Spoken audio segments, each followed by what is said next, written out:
Voice of Asia news agency کے ساتھ میں ہوں نوشین محمود۔ پاکستان تحریک انصاف کے مرکزی رہنما سینیٹر علی ظفر نے کہا ہے کہ الیکشن ایکٹ میں کہیں نہیں لکھا کہ لسٹ نہیں دی تو مخصوص نشستیں نہیں ملیں گی۔ مخصوص نشستوں کے معاملے میں الیکشن کمیشن کا آرڈر غیر قانونی ہے۔ عدالت میں اس قسم کا پہلا کیس آیا ہے۔ یقین ہے عدالت حق میں فیصلہ کرے گی۔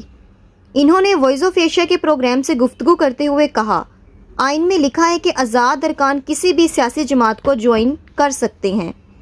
جب وہ کسی جماعت میں شامل ہو جائیں گے تو انہیں ان کے تعداد کے تناسب سے مخصوص نشستیں مل جائیں گی، لیکن آئین میں یہ کہیں نہیں لکھا کہ اس جماعت کو جوائن کریں جس نے الیکشن کمیشن میں لسٹ دی ہو۔ الیکشن کمیشن کے آرڈر کے دو حصے ہیں۔ ایک حصہ ہم سے سیٹیں چھین لیں، دوسرا حصہ یہ مخصوص نشستیں ان جماعتوں میں تقسیم کیں جنہوں نے اتنی سیٹیں نہیں جیتی تھیں۔ ان جماعتوں کو چاہیے کہ ہم ان سیٹوں کے مستحق نہیں ہیں، اس لیے یہ سیٹیں اپنے پاس رکھیں۔ جب پی ٹی آئی کے ارکان نے سنی اتحاد کونسل کو جوائن کیا تب ہی ان کو مخصوص نشستیں ملنی تھیں۔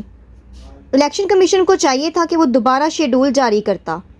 پشاور ہائی کورٹ میں اس لیے کیے گئے الیکشن کمیشن آرڈر سب سے زیادہ پشاور ہائی کورٹ میں ہو رہا ہے، اس لیے وہاں گئے۔ عدالتوں میں جانا، کسی بھی جماعت میں شامل ہونا ہمارا حق ہے۔ آئین قانون میں کوئی ممانعت نہیں کہ صرف لسٹ والی جماعت کو جوائن کرنا چاہیے۔ الیکشن کمیشن میں کہیں نہیں لکھا کہ لسٹ نہیں دی تو مخصوص نشستیں نہیں ملیں گی۔ مخصوص نشستوں کے معاملے پر الیکشن کمیشن کا آرڈر غیر قانونی ہے۔ عدالت میں اس قسم کا پہلا کیس آیا ہے۔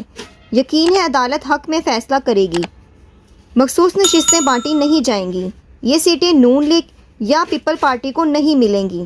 اگر یہ سیٹیں ہمیں بھی نہ ملیں تو پھر کوئی اور طریقہ کار نکالا جائے گا۔